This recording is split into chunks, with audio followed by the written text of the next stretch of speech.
Okay, so you wonder, like, who is this person up here? So, well, I guess some of you know. So I'm Jane Golden, and I am the Executive Director of the Mural Arts Program. So I want to officially welcome you. I know it's the middle of the day and I'm welcoming you, but it's a welcome, and I mean it. And I'm really grateful that people traveled from far away to be here. I want to thank our partners from Detroit and Akron and Memphis. Can we have a round of applause for awesome people around the country? And they are part of a much larger program, our Art and Environment Capacity Building Initiative, that is an 18-month-long program and journey that will result in a series of demonstration projects. And we hope a heightened appetite nationally for socially and civically engaged art in our partners' home cities, and then, of course, it is our hope that that is happening far beyond. I think for us at Mural Arts, we have been the recipient of phone calls for a long time about how do we do it, what are we doing, and for us, it's like we came upon this idea of the Mural Arts Institute as a way, it's not just about exporting knowledge, because there's so much mutuality here. Like already we have learned so much from our partners in other cities. It's validating, it's inspiring. We struggle with many of the same issues, and we share some of the same victories. And we all acknowledge the important role that art plays. And there's something wonderfully fulfilling and satisfying and inspiring about that. So we formed this Mural Arts Institute thanks to support from the JPB Foundation and the Kresge Foundation. And I want to give a lot of credit to Caitlin Butler and Nathaniel Poitier, who have worked tirelessly on this. Can we have a round of applause?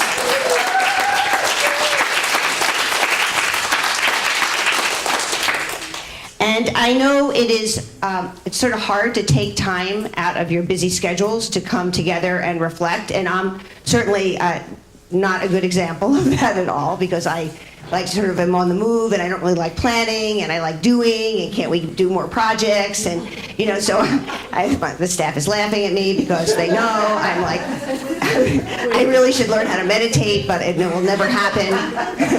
I once someone tried to teach me, and I closed my eyes like for a second and go, it's not working, and my husband's like, yeah, right, and it probably never will.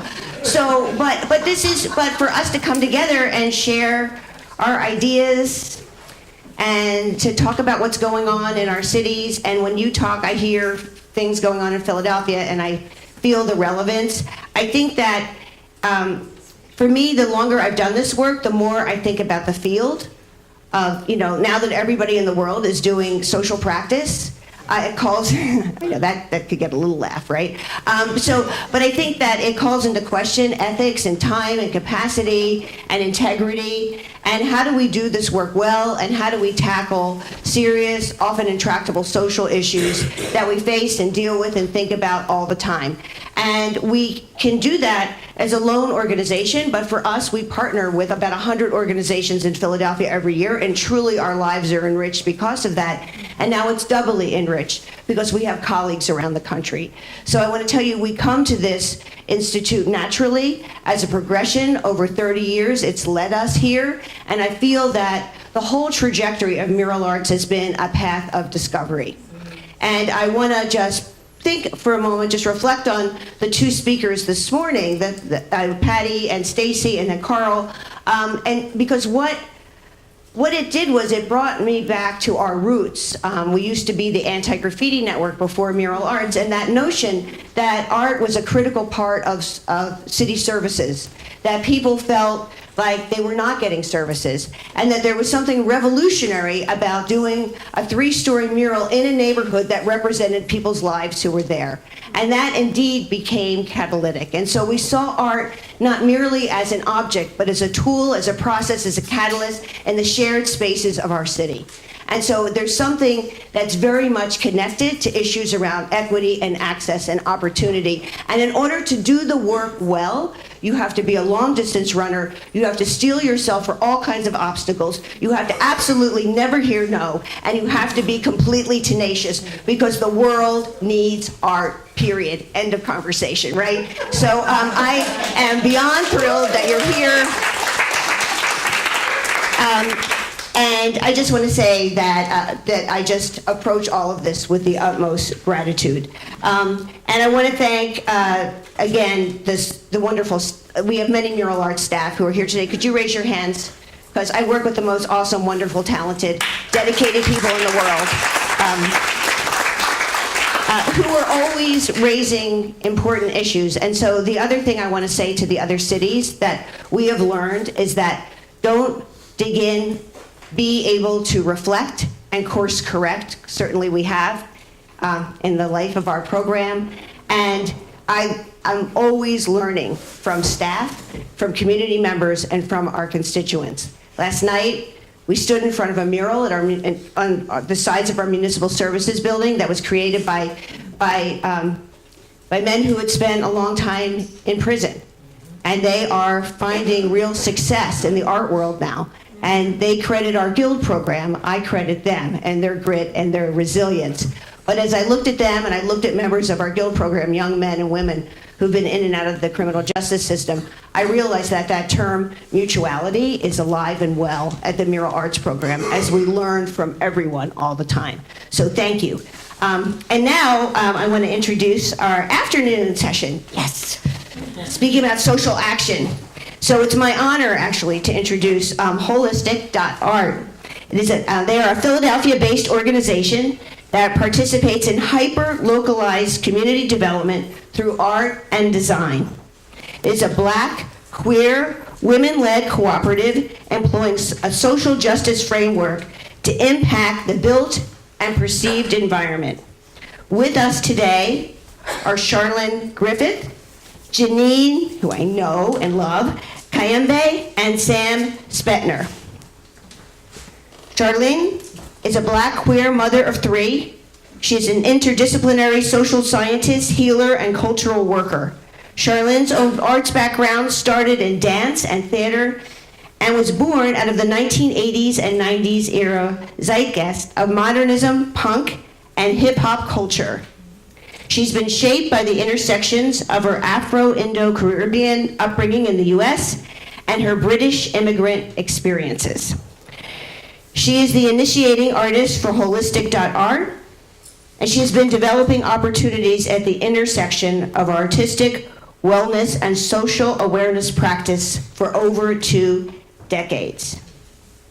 Janine is a Black, queer, up-and-coming thought leader and multimedia artist in this generation's industries of entertainment, civic engagement, food security, and arts and environmental activism.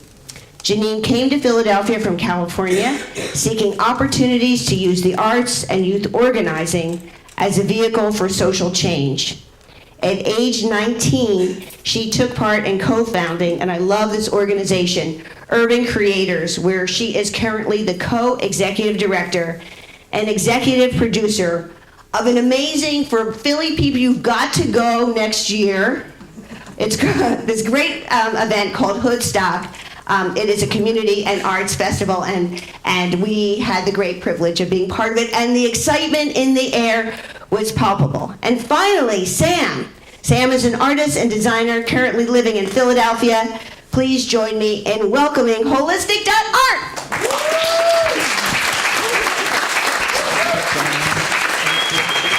Thank you. Those were really good bios for us. And what is really exciting about our collaboration and our work is that the work that we do together. So although we have our individual biographies, the work never happens alone. It's always in togetherness and community and co-thinking. So since Jane did such a great introduction, we don't have to explain our newly incorporated cooperative, Holistic. But so we felt it really important because of these spaces that we inhabit as all of the identities that we're walking with, to consider as it relates to art and environment, particularly for those of us that are working inside of institutions, the power of getting even deeper into your own identity the power that that can bring into a space like an institution.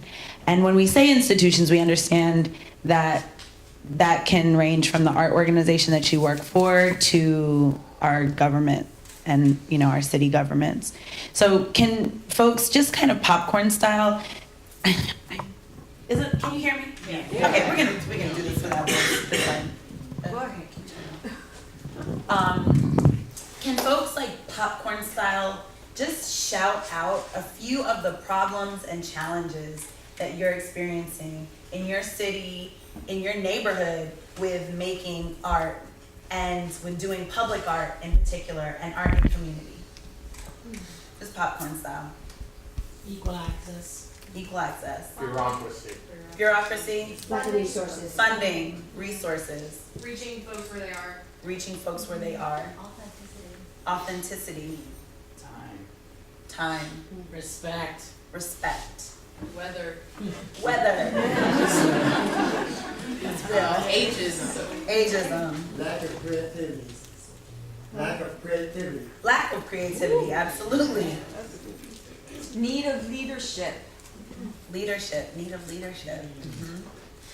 So the activity that we're going to do together today is a little inquiry into these things that we've all shouted out that we all are like, yes, yeah. Because we're all moved, because we understand there's a shared experience there. And if you look around, kind of look behind you, go ahead and do it. Look behind you, see who's in the room. Hi.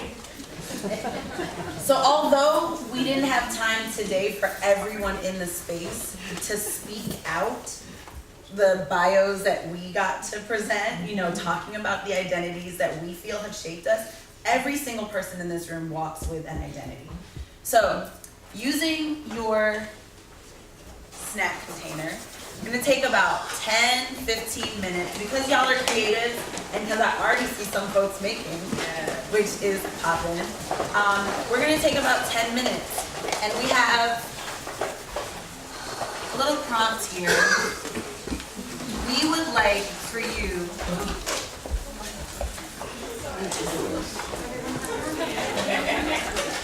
So the goal of our making assignment is to kind of abstractly envision your relationship to the creative work that you do. So we thought of this as like a nodal network. Like, so you're in there somewhere, and then there's like maybe tendrils that reach out to organizational funding or community resources or support that harnesses the creativity in the form of education or access to wealth or privilege. So sort of defining your identity abstractly with pipe cleaners and popsicle sticks. And googly eyes. Yeah, I mean, you know, we're artists, of course, so don't be too hard on yourself that it has to be this masterpiece that's going to go into the PMA later. But, you know, for my piece, which is the one little triangle googly eye, I love to work freestyle on the go, if I'm writing, if I'm rapping, if I'm painting, if I'm building. Mine is not too like, oh, let me think about it methodically, let me just be organic. So, you know, definitely take the same kind of path of just feeling what feels really good to you and what's, you know, symbolic of what it is that you're doing. How are you twisting something or, you know, gluing something together? Are you that person that glues everyone together? Are you all the sticks and one stick is you? Whatever the case may be. So yeah, just take that out. I think also while we were brainstorming this activity, we thought about like also incorporating like blockages into your figure. So like that could be like you're hitting a wall with any of these like challenges that we just popcorned, and like maybe some of your tendrils get through, but not all of them, and that could be like writing grants or I don't know, or Recruiting students. yeah. So before, I think it sounds like we're inching towards informing your work a little bit more than maybe we'd like to. But the most important part of what you're making is these questions of who do you want to be? So as much as we're here to do the work of thinking about institutions, this is about minding your own business. This is about minding your own business. So we're gonna talk more about that in a moment, but if you can bring your awareness really, really tightly into how you be, who you be, and do some representative work right now with your hands about who and how you be, we're gonna understand the way that we relate to institutions a little bit better. So you got like maybe 7 to 8 more minutes. We are at time in 3, 2, 1.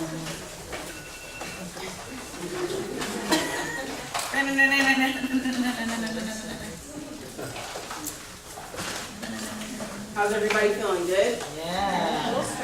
It's rare you get to get a little artsy-fartsy at the conference thing, right? Just like networking and... If you can, just let your feet plant themselves on the floor. For those of you whose feet kind of dangle, like myself, sitting in most seats because you're a little short, scoot up to the front of your chair and get your feet to the ground. Just take a nice deep breath in through your nose if you can. If you can't, through your nose, in through your mouth. And make your belly nice and big with that breath. And release that breath through your nose or through your mouth, whichever's most comfortable. Take one more deep breath into your belly. And release. Thank you all for letting us guide you in that little practice. I think now we're gonna ask you all to kind of twist yourself in your seat a little bit to the person next to you, the people behind you, and consider how your object relates to theirs. And connect it. And try and use the actual relationship that you have to that person in this moment as the way that you connect. We realize that some folks are just talking about relationship, which if anyone's ever gone to a meeting about the meeting, right? Let's get some physicality happening in hopes of like setting an intention that we do more, right? So if you guys can get the your pieces connecting, we just realized that if you open this up, it can help to be kind of a little space to hold on all of your pieces as you connect them. And I know someone has an extra pipe cleaner left, they can Right. slide over and tie something together. Don't be afraid to like look over and also, hold on, this is an essential. I just want to tell you how much like our students you are. Okay, just don't ever forget that y'all want to talk to each other too. Don't forget or be afraid, and this is a funding thing, to ask people for the stuff they got that you want. Or that you might need to connect Or further. that you need to connect further. Okay? All right, cool. You got like 5 minutes, 5 more minutes. All right, repeat after me.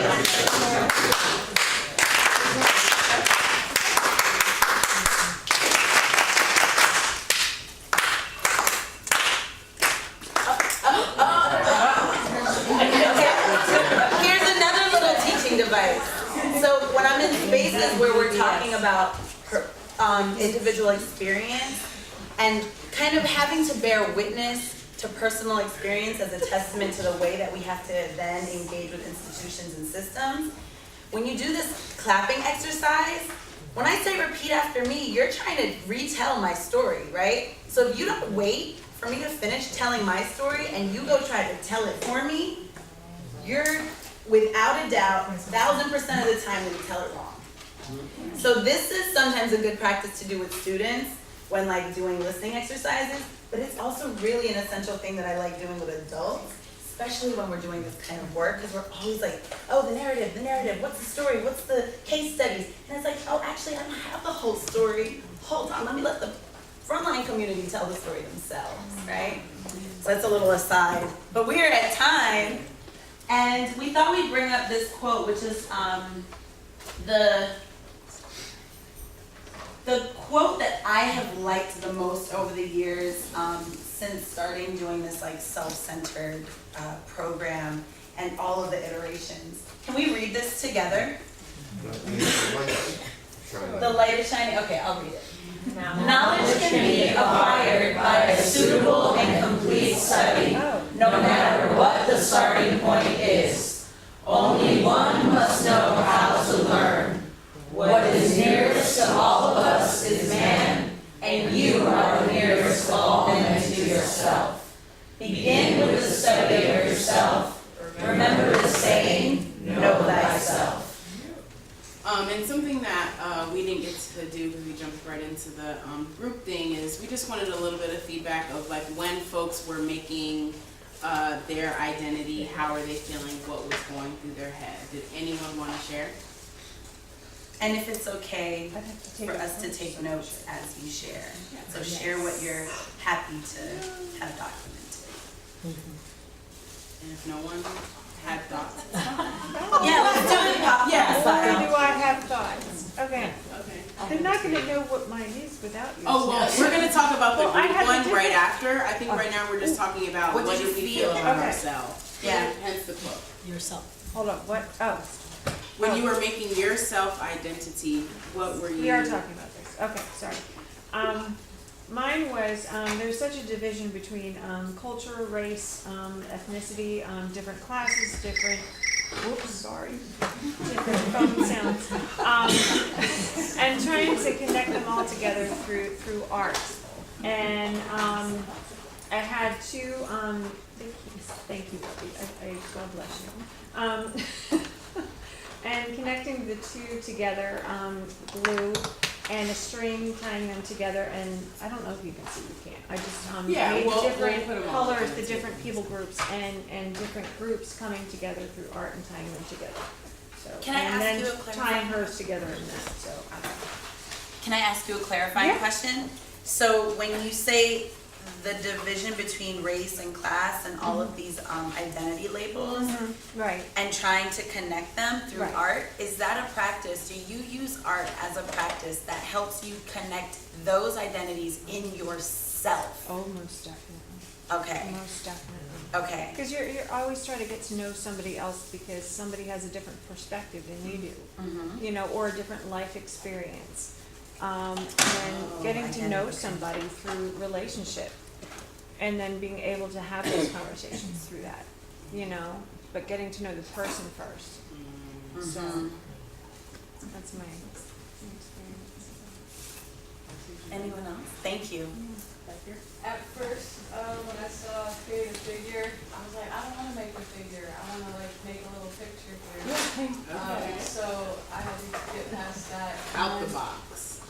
Yeah, and then it said I pick out on words. So it said using something that represents you in the work you do, and then underneath it said, ask yourself who do you want to be, and what work do you want to do. I was like, wait, is that two different questions? Hold on. So I had to stop and think through that for a minute, and then I was confused for a minute, and then I just started.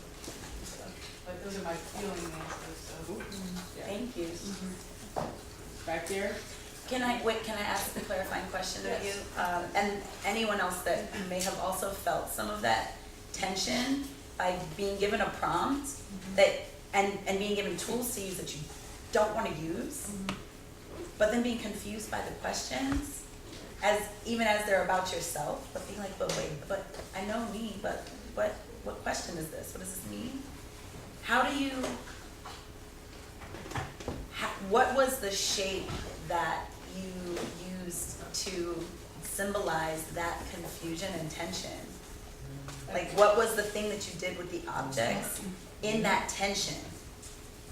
I did what I wanted to do first, Yes. and then I realized we have to connect them. I'm like, oh, this isn't gonna work. So I made the popsicle sticks, the street in my neighborhood, and broke some of them up. And put me as a little heart and a little yellow ball with light and love, and then I did some figure to attach to theirs, to do the second part. That's amazing. Thank you. Thank you. And we have the person back there.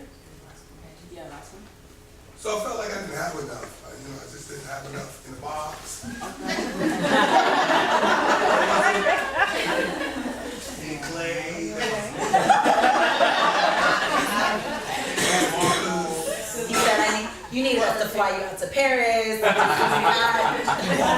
Wasn't ideal.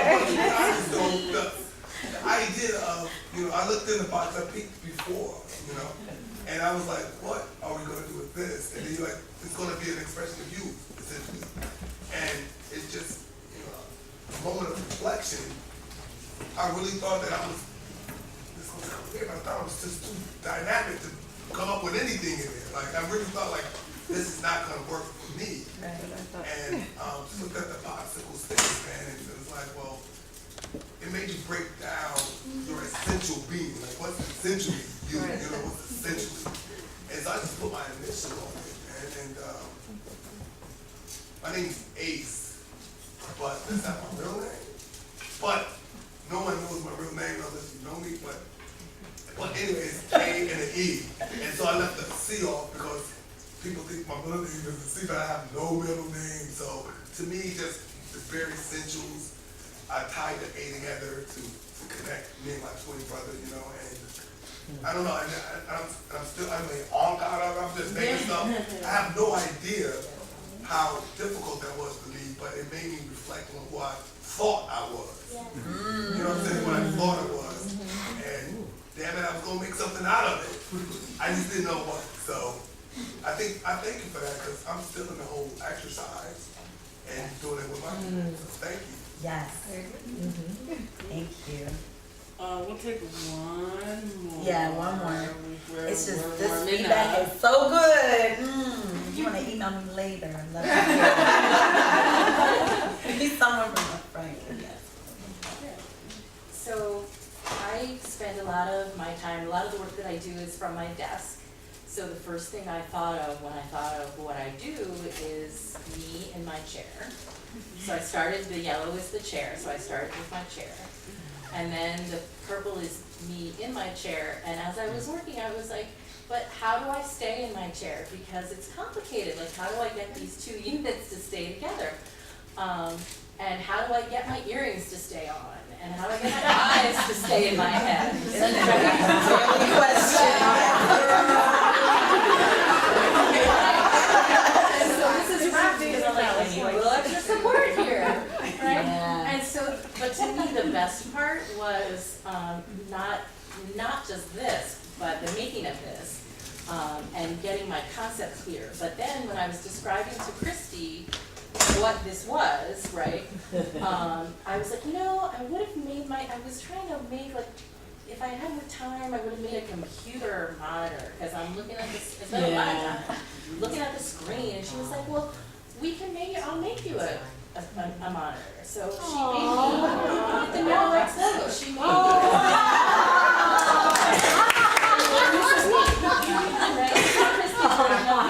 So it's not just what I made that was like fun, but it was what Christy made in response to what I made that I loved. So. Well, you said you wanted eyes, but they were falling off. Yes, I had a pipe cleaner thing in my How to head. make eyes for you. Let there be sight. You have one comment? Yeah, from Ace's comment, he made me recognize that when I first opened it, I began to think to myself, I don't think this will fully encompass who I am. And I was like, does this mean that I have to make one structure? Does this mean that I can make multiple iterations of who I think I am if I see myself as like a multi-dimensional being? And then it's almost like I was kind of shifted into this portal of I have to create myself in this world of what I've been given. Yes. And when you asked that question, it made me think about the ways in which we construct ourselves off of what we have, sometimes knowing that that's not fully who we are. And he really kind in place, that on my heart that I don't think I was recognizing until it was said, and then it kind of clicked. You know, how we respond to our environments or lack thereof of the resources that we need or that we desire, and then knowing how we, like, who we truly are can sometimes not be what we have. Yes. Well, well said.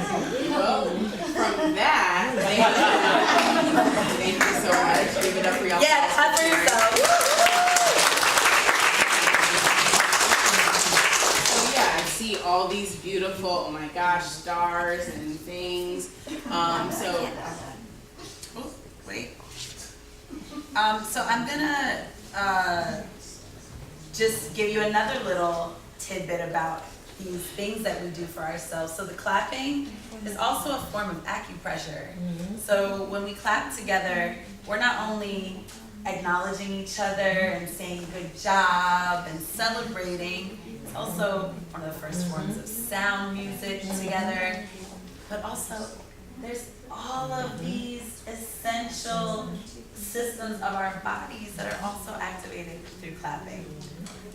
I'm really big on not just product and project, but process. So that's why I keep stopping to like share these little gems.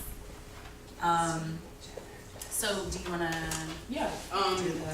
We're just gonna have feedback on what folks were feeling about connecting to each other. That part, everyone started to turn way up, so I know everyone has so much to say about it. And then, yeah, from your group or your structure that you've made, you can send that person up and put it on the table so we can connect together as a community. So yeah, is anyone, how are we feeling about it? You guys had a ball, come on. Tell me about this one, bro. Come on now. This is like, tell me about it. Let's hear it. And I think also, whoever's gonna talk about your object, if you could just say how many people you worked with, just so we have a sense of like scale. So this is an interesting little. You probably should stand. Oh, I gotta hear this. Would you like to begin? Well, we could talk about our like individual pieces and how they like kind of came together. That sounds good. Yeah. So I have one eye here, right? Because I was like, okay, be conscious of the fact that I'm not only one person alone in this world, and I don't know everything, right? Right. But I have a support system. I have people, my history, what I'm given or not given. That's part of that. And then I give as much as I can to others so that they can move forward. It's sort of like a sail and energy and connections. And can you explain your Cool. part? Yeah. So I did kind of like a comic strip type of thing where I made 3 objects because I figured there were no rules. So hey, why not? So I did this little kind of ball of like broken sticks and what I'm referring to as like the bureaucracy that I've I've demolished all the red tape. I deal with a lot of that in my work. I work for a university, so you identify with that.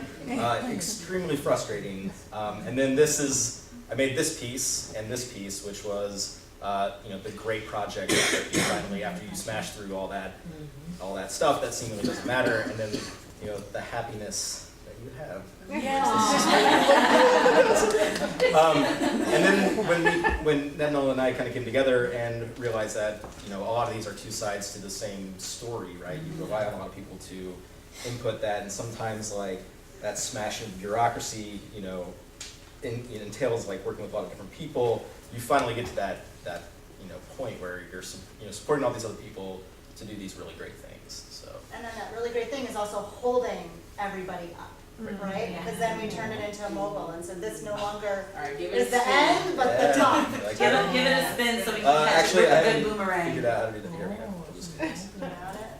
Yeah. Okay, we got some MacGyvers in the house.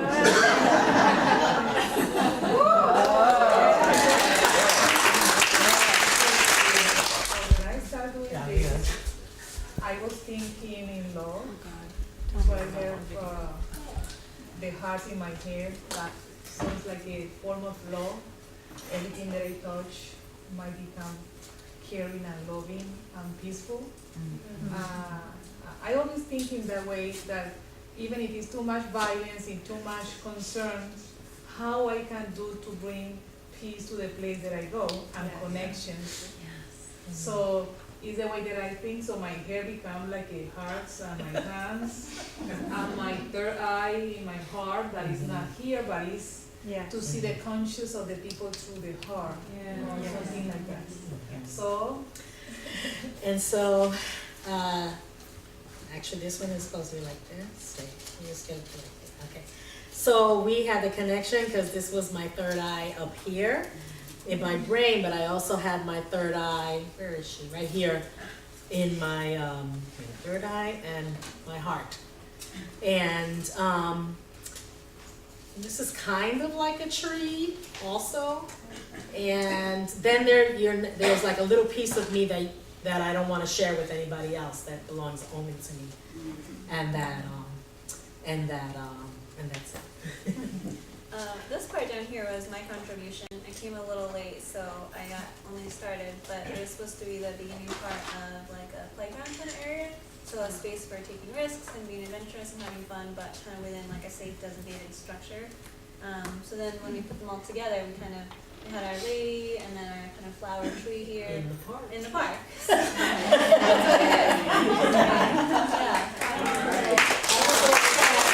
My partner made the base with 2 eyes, so it can look up. It's a tightly wound green picture. This is a sail. We're sailing along in life. And this is our outlook, our outreach. We're trying to reach other people. It's open-ended. That's the story.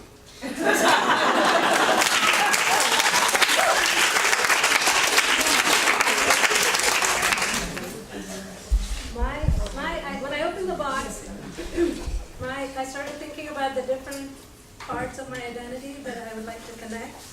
So I'm a scientist by training, but I'm very interdisciplinary, and I write short stories, and I'm interested in arts, and in my work I need to connect the arts and the sciences, and then the other parts of my identity, being an immigrant, but also being part of the community, so all of those things. But I had an existential crisis when I opened the box because I had no pipe cleaners, right? I didn't have any, so I only had the popsicle sticks and those other colorful things.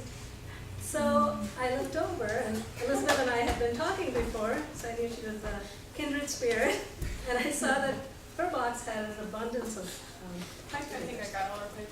So I asked her if I could have one, and then she realized, and she's, what was going on, and she said, no, have half of them. So I had a whole bunch of pipe cleaners, and what I have here are the pieces trying to connect here, and this is the aspirational piece where it's a metaphor for transcending the different parts, and it has the googly eyes, so I can see beyond, what the limitations are.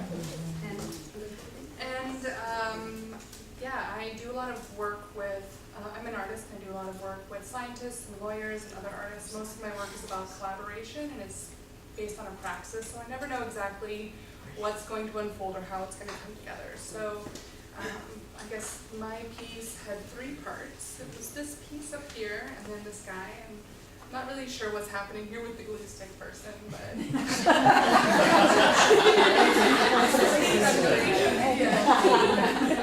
so when we were talking about putting them together, they're sort of flying, supporting each other and flying side by side, waving their flags.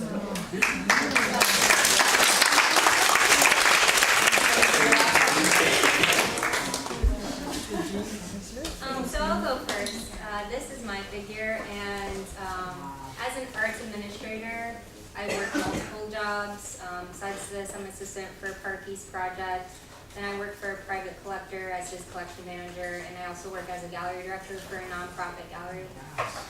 So it's just all of these parks that I manage: marketing, collection management, grant writing, and all of that. So how that's kind of all of the things I manage, and how it can kind of get confusing. Yeah. And this is my little part. Well, he's kind of mixed in with everybody now, but I too wear a lot of hats. I work for a nonprofit. I write proposals for a living, but I also am an artist and do a lot of community-based art. And I'm also work for the Board of Nursing as a community health worker. So I'm always absorbing a lot of information that can tend to drive you a little crazy.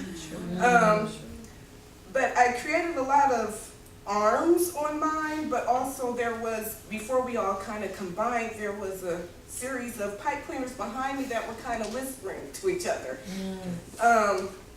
The reason behind that is because I'm always the only me in a room when I go places.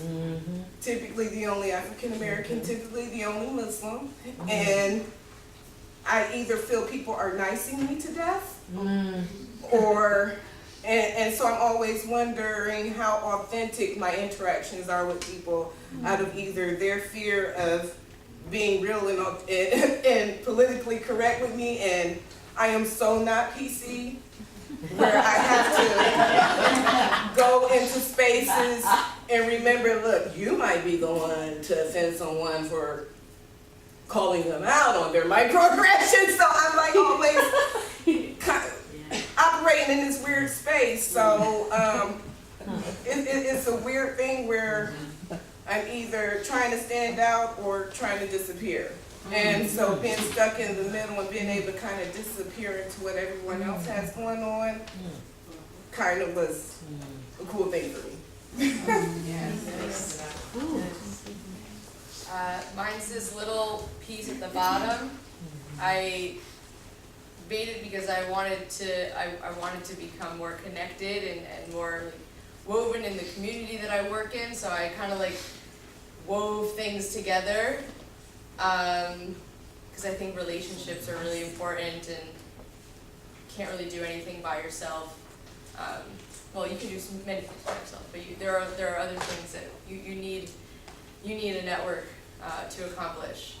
So, and then I connected it to one of your many arms because it's a perfect visualization of all the different hands that you have in different pots and the importance of being connected.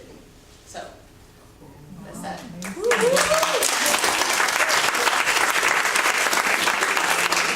Let's take another breath together, just like really get present to all of the sharing that is happening in the space, and we're laughing, and it's, as we say, like it's a kiki, and you know, everyone's but like what really just was unearthed and that some people were brave enough to share were very real concepts about this idea of safety. As you can see, I've put like some notes up on this because I've done this presentation. We've done this presentation a couple of different ways, and so this safety slide is one of the most loved and hated slides in all of my career. It's very controversial. We are not going to discuss this today. We are at overtime. But just sit with these quotes even in the way that you think about your personal safety and comfort and the ways that you're connecting with others. And one reflection that I have back to the group is that even though we made a distinction about we're talking about our personal identities and now we're going to share about group connection, everyone ended up talking about themselves first. Like no one could talk about their group without saying, I am like this and my work is like this. And I think a lot of times when we're looking at community, there is this like invisibilizing of the self and the person and the personal identity in order to get this group thing happening or to be on brand or to maintain the mission of the organization. And it's not a real thing. Invisibilizing ourselves in this work is the fastest way to begin making other people invisible and trying to create a monolith, which is not what we are. We can share a common need and a common goal, but it is our individual talents and strengths and identities and struggles that make us do this work in a way that gets things done. That is the movement building that we're doing. So I just wanted to like uplift that again. And yeah, self-centered is about that reflective process, the breathing, the clapping for oneself and others, the body awareness, we didn't get into that, but a part of this presentation is like, you know, the breathing is there, but it's also about different forms of intelligence, within our bodies that also come up. And so being aware of these things that come up as you're doing this community work and working with institutions, and as we said, minding our own business first, as being an essential practice. I'm gonna give it over to y'all and you can just take us home. I mean, this was all to really kind of see what our relationships are with institutions and the places and spaces that we're creating that use art as a tool. You know, for my experience, real quick, it as a young person that started their own organization, like I said earlier, you know, we face a lot of ageism, we face a lot of all these things. So we try to grow up really fast and show that we can play with the big dogs and do all this stuff. And now we're just like, oh no, like it's that youth, that time, that space was really important to like be reflective in, because that's what made us so crazy and innovative and weird, and you know, and paved the way for our young people to do their thing. And now those young people are respected, and they haven't done anything yet, but well, they've done a lot, but those young people now have a platform to be respected with other folks, which then creates a really safer institution for that we're building with us and our young people. And I think, you know, we can talk more, and we also wanted to hear what folks' experience was and like how they're being their best selves and working for some of these gigantic spaces and places that sometimes might clash with who we are and the things that we're thinking. And we need to wrap because there's more to this wonderful program that was put together by the folks at Mural Arts. So what I'd like to invite people to do is finish filling, finish signing up for our mailing list, but really an invitation to, we can keep the conversation and inquiry going together via an email thread if everyone is up for it, because I think that this is an ongoing conversation and it's not one that ever stops, it just transforms. So yeah, if that's okay. And Sam has a closing word. Yeah, I just wanted to close out with this quote that I thought of while Charlene was saying, sort of talking about keeping your individuality with inside institutions or with inside of collaboration, and it's by Leela Watson. She's an indigenous activist from so-called Australia, and her quote is, "If you have come here to help me, you are wasting your time. But if you've come here because your liberation is bound up with mine, then let us work together." And I just, that's always really strikes me, and I think it really speaks to this sort of integrated work that we're all trying to do. Thank you all.